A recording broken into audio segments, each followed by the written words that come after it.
वंदे मातरम के साथ हमारी राष्ट्रीय स्मृतियां जुड़ी हुई हैं। उसके साथ पराधीनता की पीड़ा जुड़ी हुई है। पराधीनता के पाश को उतार कर फेंकने का वज्र संकल्प जुड़ा हुआ है। एक राष्ट्र की संघर्ष की कहानी जुड़ी हुई है। बलिदानों के प्रसंग जुड़े हुए हैं। काले पानी की काल कोठरियों में बेड़ियों की झनकार के बीच सुनाई देने वाली उसकी गूंज जुड़ी हुई है। हमें ऐसा राष्ट्रगीत उपलब्ध हुआ है कि जो सचमुच में हमारी हृदय तंत्री के तारों को झंकृत कर देता है। जो गीत फांसी के तख्ते पर चढ़ते हुए गाया जाता है, जो गीत बलिदान के रक्त से लिखा गया था, जो गीत संपूर्ण संघर्ष की कहानी कहता है और इस धरती के प्रति, भारत मां के प्रति जो श्रद्धा के निवेदन में अपूर्व है, उस गीत की शताब्दी मनाकर आपने सचमुच में उस गीत का सम्मान नहीं किया। हमने अपने को सम्मानित किया है, हमने अपने को आदर दिया है।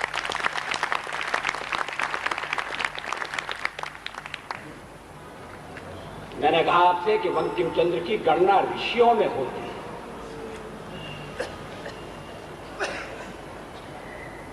कल्पना करिए उस काल की, 100-125 वर्ष पहले का काल, किस तरह से विदेशियों ने देश को पददलित किया था, किस तरह से देश को बांटने की साजिश की थी, किस तरह से अत्याचार और आतंक का साम्राज्य स्थापित किया। लेकिन उसी के साथ त्याग और बलिदान की एक परंपरा, एक के बाद एक फांसी के तख्ते पर चढ़ने के लिए लालायित भारत माता के सुपुत्र, दमन और आतंक के खिलाफ छाती तान कर खड़े रहने की तैयारी। इस गीत ने देश में नए प्राण फूंके थे। वंदे मातरम एक मंत्र बन गया। विदेशी इसे सुनकर चढ़ते थे। वंदे मातरम का गीत गाकर, वंदे मातरम का नारा लगाकर देशभक्तों के हृदय पुलकित हो जाते थे। जो फांसी के तख्ते पर नहीं चढ़ सकते थे, वो भी वंदे मातरम का गीत गाकर आनंदित अनुभव करते थे, अपने को गौरवान्वित अनुभव करते थे। शायद ही संसार के किसी देश में त्याग और बलिदान से पवित्र ऐसा गीत राष्ट्रगीत के रूप में स्वीकार किया गया। ये दुर्भाग्य की बात है कि ये गीत भी विवाद का विषय बन गया था। अभी भी थोड़ा थोड़ा विवाद हो रहा है। वो दुर्भाग्यपूर्ण विवाद सामने आया जब मुंबई के लोकसभा सदस्य श्री रामभाऊ नाइक के प्रयत्नों से, वो यहाँ उपस्थित हैं, सचमुच में उनका अभिनंदन होना चाहिए।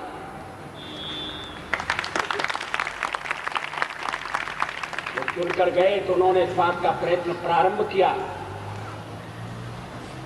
कि संसद के सत्र का जब आरंभ होता है और जब सत्र समाप्त होता है तो फिर राष्ट्रगीत के साथ होना चाहिए। महाराष्ट्र के विधानमंडल में पहले से ऐसा हो रहा है। लोकसभा के अध्यक्ष श्री शिवराज पाटिल को यह विचार पसंद आया। मैं उनको भी श्रेय देना चाहता हूं।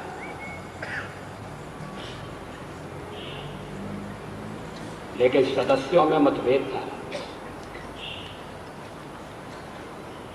क्या आवश्यकता है, यहां से प्रश्न शुरू हुए। अभी तक राष्ट्रगीत नहीं गाया जाता था, अब उसकी क्या जरूरत है।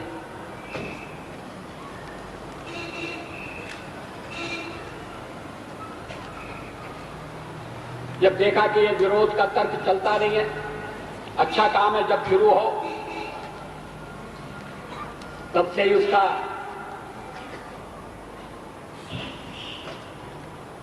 लाभ स्वीकार करना चाहिए।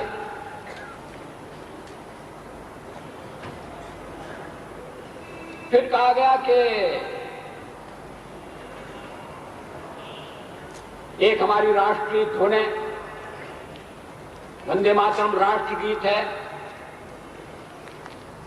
जनगण मन क्यों नहीं, वंदे मातरम क्यों। संविधान सभा की कार्रवाई देखी गई। संविधान सभा के अध्यक्ष डॉक्टर राजेंद्र प्रसाद ने जो व्यवस्था दी थी उसका उल्लेख किया गया। दोनों में से कोई पहले है कोई बाद में है, इस तरह का सवाल नहीं है। वह राष्ट्रीय धुन है, ये राष्ट्रगीत है। यह भी विवाद हुआ था कि पहले कौन आरंभ किससे करे, अंत किससे करे।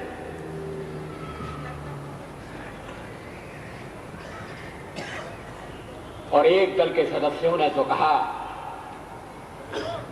कि ये गीत गाया जाए, इससे हम सहमत नहीं।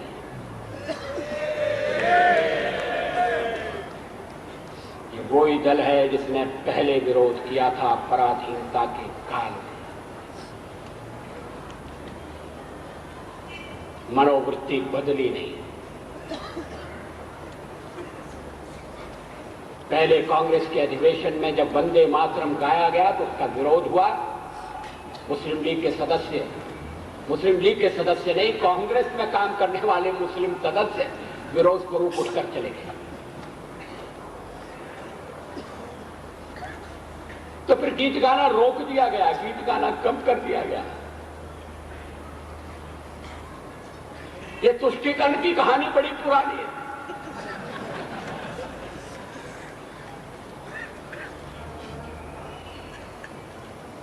इस तरह की बात को स्वीकार नहीं किया जाना चाहिए।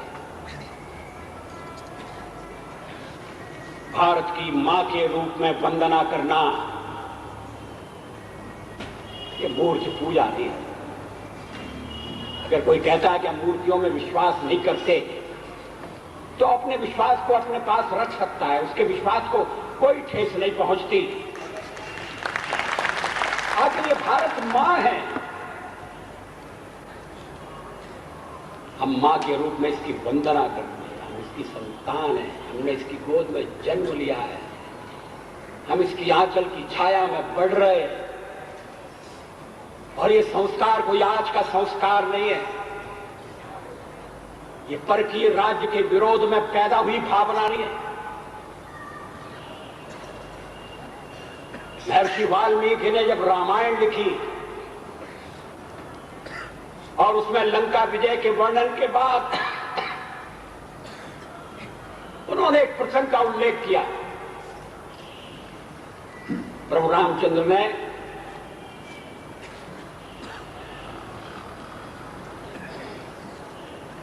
वन में निवास करने वाले लोगों को इकट्ठा कर रावण पर विजय पा ली, सोने की लंका पर अधिकार कर दिया।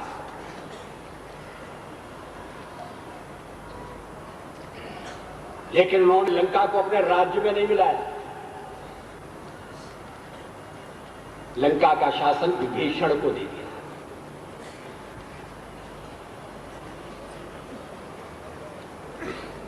हमारे बहुत से राजनेताओं को यह भी पता नहीं है कि विभीषण कौन था।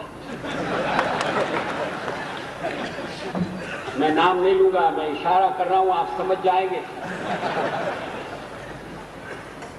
श्री वीपी सिंह का जब झगड़ा हो गया कांग्रेस से और वो कांग्रेस से निकल आए, तो उस समय जो कांग्रेस के सर्वे सर्वा थे वो एक दिन अपने मित्रों के साथ बैठे हुए थे और मित्रों में से किसी ने कहा कि वीपी सिंह तो विभीषण बन गए। तो उन नेता ने पूछा कि ये विभीषण कौन था। उन्हें नहीं पता। मैं उन्हें दोष नहीं देता, लेकिन भगवान राम ने विभीषण को राज्य सौंपा था और फिर अयोध्या चलने की तैयारी करने लगे। तो वानरों ने कहा कि प्रभु कहां सोने की लंका छोड़कर जा रहे हैं, 14 साल भटकते हो गए, आपके साथ जंगलों की खाक छानी और बलशाली रावण से लड़े, अब तो अपना राज्य, अब अयोध्या जाना एक तो बहुत दूर है, फिर वहां क्या परिस्थिति होगी पता नहीं, स्वागत होगा कि नहीं होगा। 14 वर्ष का काल बड़ा लंबा काल होता है और लंका तो ध्रुव है और अयोध्या अध्रुव है। लंका तो सुनिश्चित है, अयोध्या की स्थिति अनिश्चित है, कहां जाए वहां, यही बच जाए। स्वाभाविक है अगर ऐसा कहा गया। तब प्रभु रामचंद्र ने लक्ष्मण से कहा, अपस्वर्णमयी लंका न मे लक्ष्मण रोचते, जननी जन्मभूमिश्च स्वर्गादपि।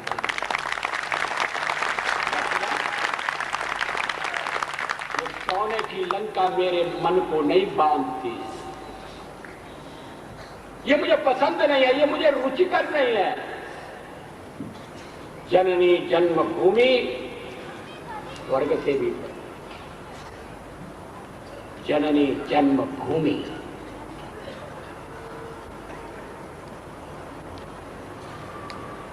पृथ्वी को माता के रूप में देखना अथर्ववेद का वचन है। पृथ्वी हमारी माता है, हम इसके पुत्र हैं। और अगर वंदे मातरम के रूप में हम उसी माँ का वंदन करते हैं, वंदे मातरम, इसमें मूर्ति पूजा कहां से आती है?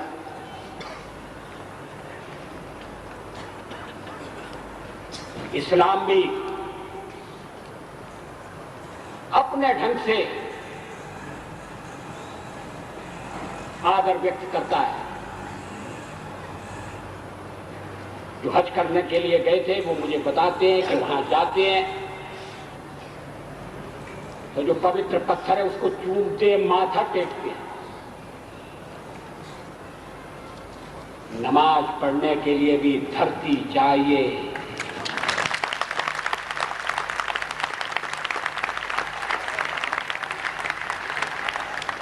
नमाज धरती पर ही पढ़ी जा सकती है, आसमान में नहीं। और धरती पर माथा टेका जाता है।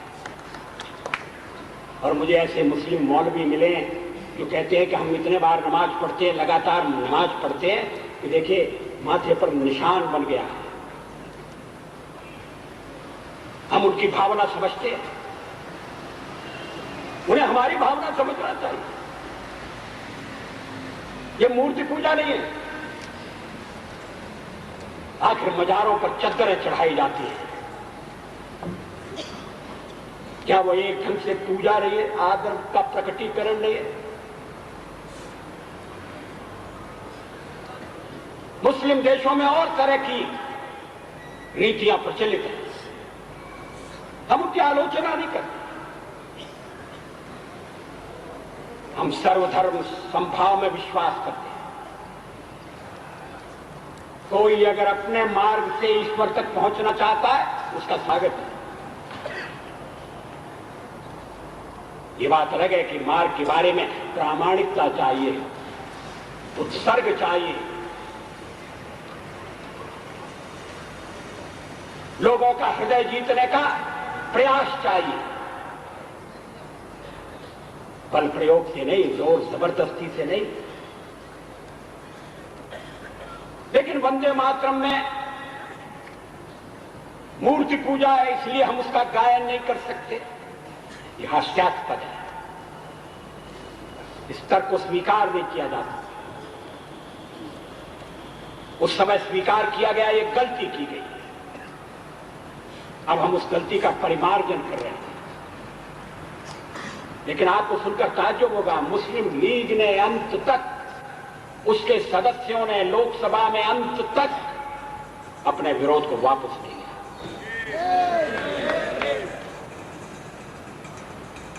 बाद में सबने स्वीकार किया, मैं और दलों की चर्चा नहीं करता, वो निर्णय कर रहे थे उधर ही देखकर, टालना चाहते थे। ये भी एक राजनीति का मुद्दा बन गया। दोस्तों, कभी कभी इस स्थिति पर बड़ा दुख होता है। देशभक्ति राजनीति का मुद्दा हो जाए, भारत माता के प्रति आदर व्यक्त करना ये संकुचित स्वार्थ से जुड़ जाए,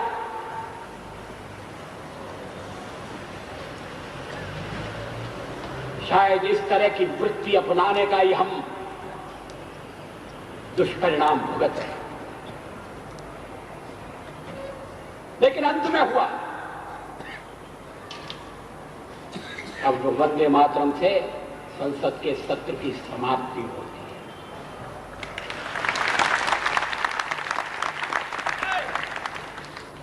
सामूहिक रूप से वंदे मातरम का गान,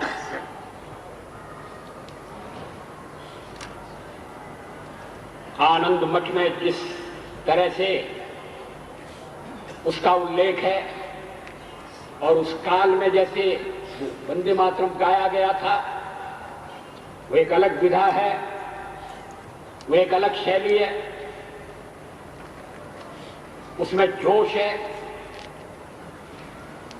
उसमें संघर्ष की ध्वनि है। आनंद मठ सन्यासियों के विद्रोह की कहानी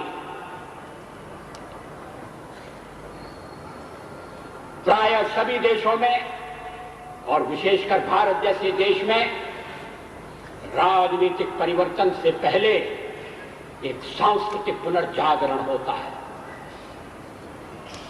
राजनीतिक परिवर्तन के पहले समाज की मानसिकता को तैयार करने के लिए साधु संत सन्यासी निकल पड़ते हैं। उस समय हथियार उठाकर जो लोग अंग्रेजों से लड़ना चाहते थे, उन्होंने हथियार उठाए। जो शांतिपूर्ण ढंग से सत्याग्रह के माध्यम से संघर्ष करना चाहते थे, उनके लिए भी रास्ता खुला हुआ था। मार्ग अलग अलग थे मगर लक्ष्य एक था। आनंद मठ की कहानी बड़ी रोमांचक कहानी। मैं आपसे कहूंगा कि आनंद मठ अवसर मिले तो पढ़िए। भारत की सभी भाषाओं में, अंग्रेजी में भी उसका अनुवाद हो चुका है।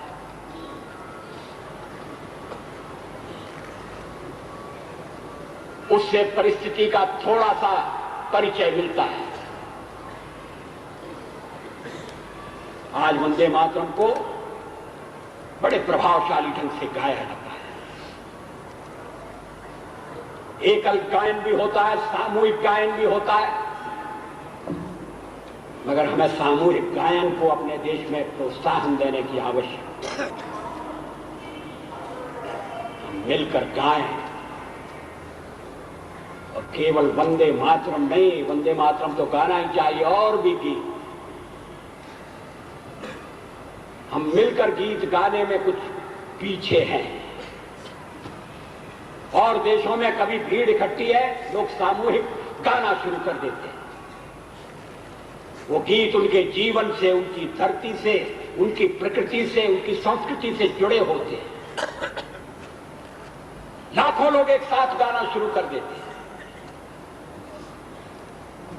हमें भी कुछ गीतों को प्रचलित करना चाहिए, लोकप्रिय बनाना चाहिए,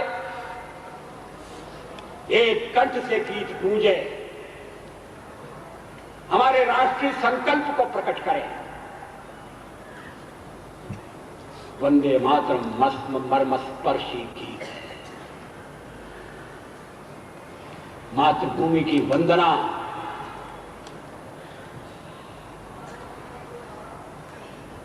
किस तरह से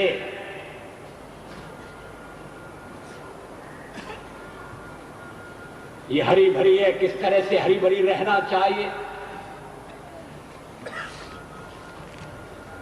किस तरह से दुष्टों का दमन करने में समर्थ है,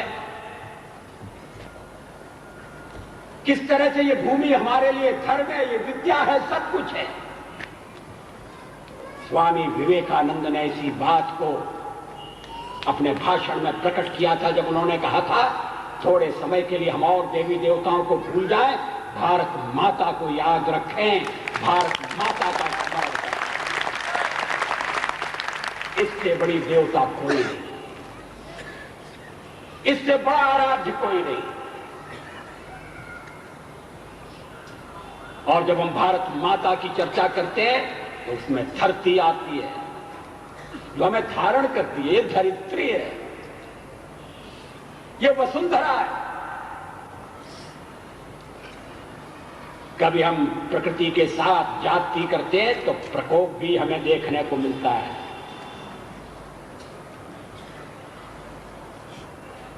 लेकिन हम इस पर टिके हुए हैं, ये हमारा पालन पोषण करती है, ये आधार है।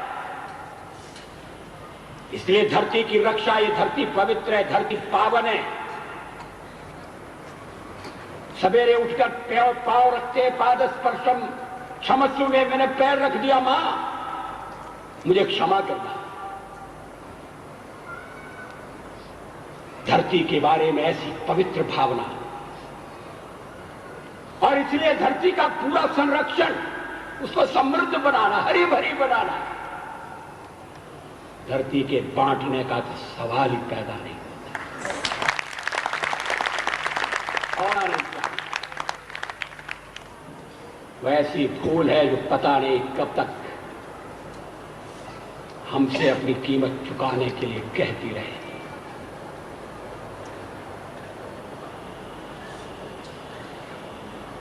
धरती मां और उस पर निवास करने वाली मां की संतति,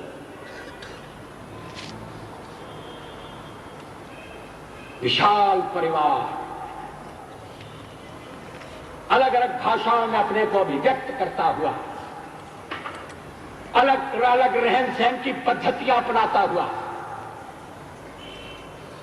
अलग अलग प्रकार के मौसमों में जीवन यापन के तरीके ढूंढता हुआ, हजारों साल से इस देश में इस मां की संतति के रूप में जो विद्यमान समाज है, उसका भी हम स्मरण करते हैं, उसकी रक्षा का, उसके विकास का, उसके अच्छे दिनों की हम आशा करते, कल्पना करते। धरती और धरती पर निवास करने वाला जन, और उस जन ने साथ साथ रहते रहते, सहते सहते जीवन के मीठे और कड़वे फल साथ साथ चखते चखते, प्रकृति से लड़ते लड़ते, परिस्थितियों का सामना करते करते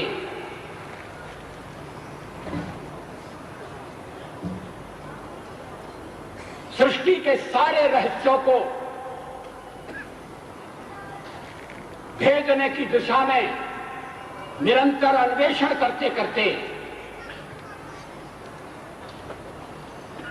भारत माता की संतति ने एक संस्कृति का निर्माण किया है।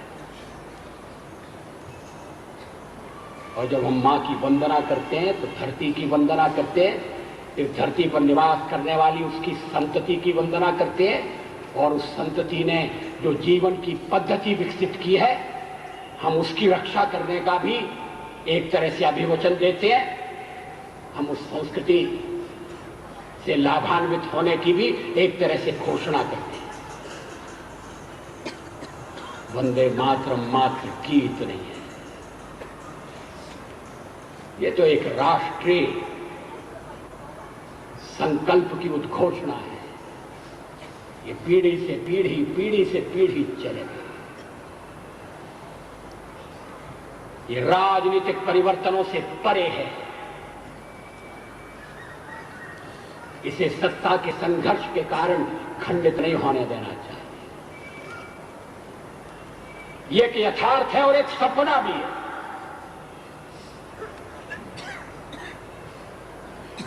अगर आने वाली संतति को हम उसकी कल्पना का और अपने सपनों का भारत नहीं दे सके, तो भी हम वंदे मातरम के रूप में एक ऐसा मंत्र दे जाएंगे, वंदे मातरम के रूप में उन्हें एक ऐसा देश दे जाएंगे, एक ऐसी जीवन पद्धति दे जाएंगे जिसके बल पर खड़े होकर वो सैकड़ों साल के संकल्पों को साकार कर सके।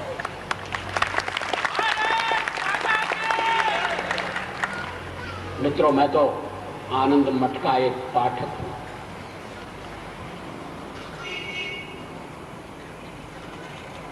आनंद मठ और उस समय लिखे गए अन्य उपन्यास संघर्ष के काल में किस तरह से उपन्यास, कविता, गीत एक नए जीवन से भर जाते हैं, लोगों में जूझने की प्रेरणा देते हैं। उस समय अंग्रेज बंगाल को नहीं बांट सके और बाद में उन्होंने भारत को बांट दिया।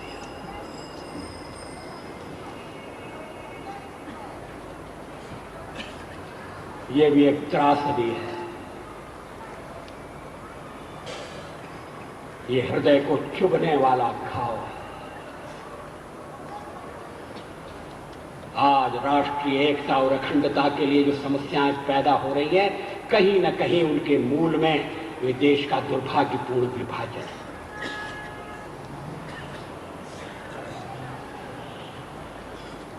हमारी सुरक्षा अगर संकट में है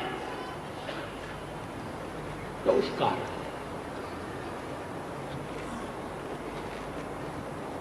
वंदे मातरम का गीत हमें प्रेरणा देता है। हमारे मन में ये विश्वास पैदा करता है कि अगर विभाजित जर्मनी एक हो सकते हैं, अगर दो कोरियाओं को मिलाकर एक कोरिया बनाने की फिर से बात हो सकती है, तो आज नहीं तो कल, कल नहीं तो परसों, और परसों नहीं तो बरसों के बाद ऐसा वक्त जरूर आने वाला है जब भारत फिर से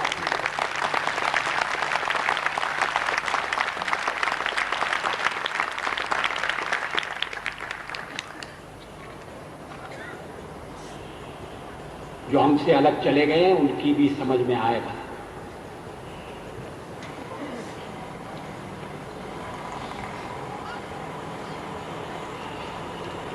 थोड़ा समय लगेगा।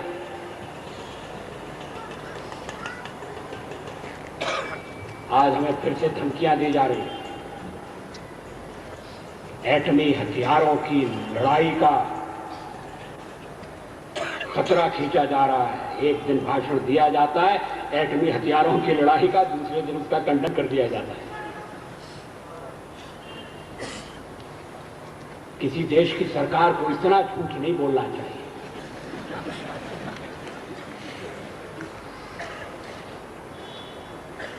और एटमी हथियार बनाने के प्रयत्न में लगे, कभी मान लेते हैं, कभी इनकार कर देते हैं। इकरार भी है, इनकार भी है।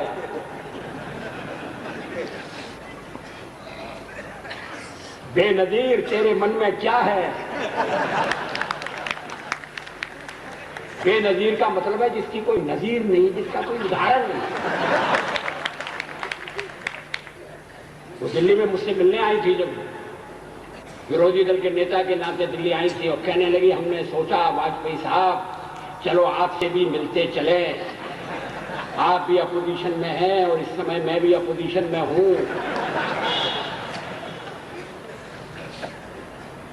तो बातें और भी उनका मैं उल्लेख नहीं करता।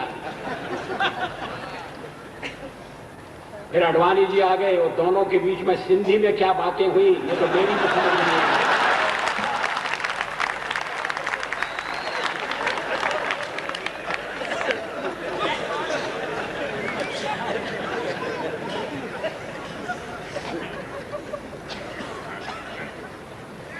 सचमुच में ये बड़ी दुर्भाग्य की बात है। दुनिया बदल गई, शीत युद्ध समाप्त हो गया, साम्यवाद बिखर गया और हम आपस के झगड़ों में उलझे हुए, हथियारों पर खर्च कर रहे हैं, प्रतियोगिता लगी है, होड़ लगी है। मुझे आज आदिवासी क्षेत्रों में जाने का मौका मिला, पीने का पानी नहीं है, कुपोषण के कारण बच्चे मर रहे हैं, लेकिन हम अपनी सुरक्षा की उपेक्षा नहीं कर सकते। देश की सीमाओं की रक्षा सर्वोपरि है, लेकिन पड़ोसियों को समझना चाहिए। उन्हें एक भ्रम पैदा हो गया है कि हिंदुस्तान लोकतंत्र है, लड़खड़ा रहा है, प्रधानमंत्री ऐसे हैं जो निर्णय नहीं कर सकते, तो अगर हमने हमला कर दिया तो वो तो थोड़ी देर निर्णय नहीं कर पाएंगे कि हमले का विरोध करना है, क्या करना है। नरसिंह राव जी के बारे में मेरी ऐसी राय नहीं है। अगर सीमा पर रणभेरी बजेगी तो देश सारे मतभेद भूलकर ताक पर रखकर पड़ोसी को ऐसा पाठ पढ़ाने के लिए तैयार होगा कि वो अगले बार हमला करने लायक न रहे। अभी कुछ लोग गए थे पाकिस्तान, लौट कर आए हैं। वहां जिस तरह की बातें हो रही हैं चिंता पैदा करने वाली है। कोई दुस्साहसपूर्ण कदम उठाया जा सकता है, या वो समझ रहे हैं कि इस देश का मनोबल टूट जाएगा, भारत में से ये आवाज उठेगी, कश्मीर के लिए कब तक लड़ते रहोगे, कब तक खून बहाते रहोगे, ले देकर समझौता कर दो। ये गलत फहमी है, ये होगा नहीं, ये हम होने नहीं देंगे।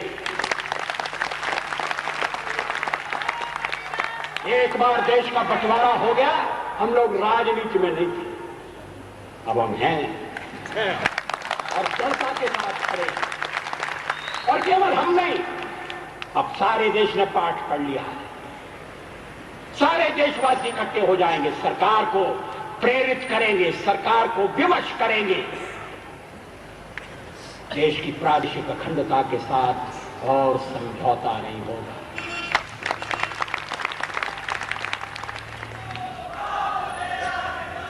अब और भूदान नहीं होगा। और ये मानसिकता बनाने में, जगाने में वंदे मातरम हमारा पथ प्रदर्शक है, हमें अनुप्राणित करने वाला संदेश है। मैं बधाई देता हूं एक बार फिर से महोत्सव समिति को, डॉक्टर साहब को। वो हृदय की चिकित्सा करते हैं।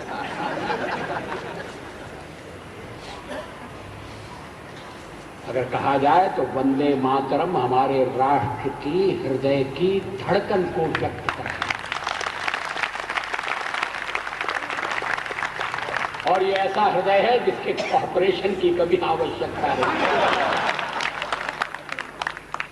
ये चिरंतन हृदय है और ये धड़कन शाश्वत है।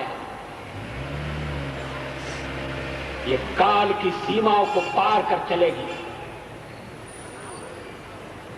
ये भविष्य को रूप देगी।